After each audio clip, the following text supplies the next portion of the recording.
सामाजिक कार्यकर्ता ठाकुर हितेंद्र सिंह की ओर से सभी ब्रजवासी और देशवासियों को रंगभरनी होली पर्व की हार्दिक बधाई एवं शुभकामनाएं। मैं आप सभी ब्रजवासियों को होली की बहुत बहुत शुभकामनाएं देना चाहूँगा। मैं चाहूँगा इस वर्ष आप सभी अपने परिवार के साथ होली के इस पावन पर्व को अति उत्साह और आनंद के साथ मनाएं। धन्यवाद। मथुरा लोकसभा सीट के लिए बहुजन समाज पार्टी द्वारा कमलकांत उपमन्यु को प्रत्याशी घोषित किया गया। पदाधिकारियों की उपस्थिति में कमलकांत उपमन्यु को प्रत्याशी बनाने जाने की घोषणा की। इस अवसर पर बसपा प्रत्याशी कमलकांत उपमन्यु का कहना है, 10 सालों के कार्यकाल में मथुरा की सांसद हेमा मालिनी ने मथुरा के विकास के लिए कोई काम नहीं किया। उन्होंने अपनी प्राथमिकता बतलाते हुए कहा कि यदि जनता ने उसे आशीर्वाद दिया तो वे सबसे पहले यमुना प्रदूषण मुक्ति करने के साथ साथ मथुरा में बंदरों की समस्या और मथुरा के विकास के लिए कार्य करेंगे। उन्होंने कहा कि संसद द्वारा पहली बार ही चुनाव के दौरान ये घोषणा की थी कि वे यमुना मैया के प्रदूषण दूर करने के लिए काम करेंगे। उन्होंने कहा कि नामांकन से पहले हेमा मालिनी और हम एक एक लोटा जल यमुना का पी लें तो मान लिया जाएगा यमुना शुद्ध हुई। उन्होंने कहा कि सांसद हेमा मालिनी ने अपने दोनों कार्यकाल के दौरान मथुरा के विकास के लिए मिली निधि का भी पूरा पैसा खर्च नहीं किया। आइए सुनते हैं उन्होंने क्या कहा। महोदय जिन्होंने मीडिया से कहा यमुना शुद्ध हो गई, मैंने मान लिया। मैं तो उन पर परम श्रद्धा रखता हूँ। ब्रजवासी बोल रहे हैं, मैं भी बोला हूँ। तो यमुना शुद्ध हो गई। आरओ का पानी छोड़िए, तुम प्रत्याशी और मैं प्रत्याशी दोनों चलते हैं विश्राम घाट पर। एक लोटा जल तुम पियो, एक मैं पियो।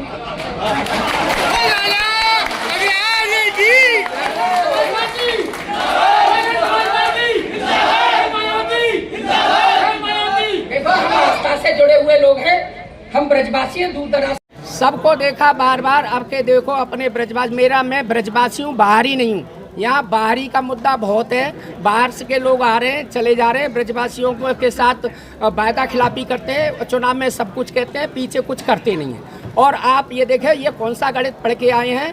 मैं माननीय प्रख्यात सिने अभिनेत्री हैं, हमारी सांसद हैं माननीय हेमा मालिनी जी, और देश नहीं विदेश में उनका नाम है।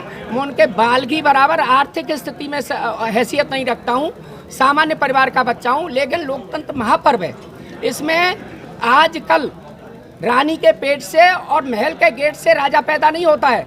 इसमें गरीब माँ के पेट से और मतपेटी से राजा जनता निकालती है कि ये बनेगा। तो ब्रजवासियों ने 10 साल से उनको देख रहे हैं, और 10 साल से उन्होंने क्या किया। यमुना का जो समस्या थी, पहली बार उन्होंने कहा कि मैं यमुना शुद्ध कराऊंगी। दूसरा, उन्होंने बंदरों की यातायात व्यवस्था है, यहाँ की प्रमुख समस्याओं का हर एक के निराकरण की आप लोगों से कही थी। मैंने आप लोगों के इंटरव्यू उनके देखे थे। दोबारा फिर आपने पूछा, फिर बोले आपके रहेगा। जब विरोध हुआ तो उन्होंने मंच से माननीय मुख्यमंत्री योगी आदित्यनाथ जी यहाँ बीएन पोद्दार के ग्राउंड में उनकी सभा में आए थे, आखिरी सभा थी। उसमें मंच से उन्होंने कहा कि इस बार कृपा कर दो, इस बार ही हूँ मैं, अगली बार चुनाव नहीं लड़ूंगी। और ब्रजवासियों ने फिर भोलेपन से उनको जिता दिया, और अब तीसरी बार वो फिर प्रत्याशी बन के आ गई हैं। कपड़े सफाई व चमक का डबल धमाका। गोगा लाए हैं डबल एक्सल। वॉशिंग मशीन एवं कपड़े दोनों को रखे सुरक्षित। Goga double axle. गोगा देता है महंगे कपड़ों को सुरक्षा और आपके हाथों को भी बनाता है कोमल। कपड़ों में लाए चमक। Goga washing powder.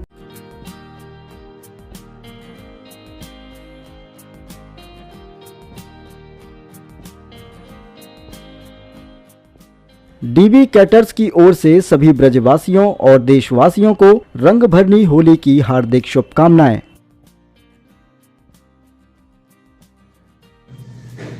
होली का पर्व प्यार, मोहब्बत, उल्लास और सौहार्द का प्रतीक है।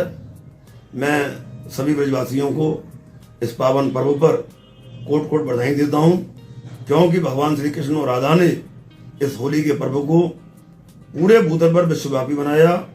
मैं अपनी शुभकामनाएं देते हुए अपने व्यावसायिक प्रतिष्ठान डीबी कैटर्स, पद्म मसाले और धार्मिक प्रतिष्ठान दीर्घ विष्णु मंदिर सेवा संस्थान की ओर से सभी को हार्दिक शुभकामनाएं और बधाई देता हूँ।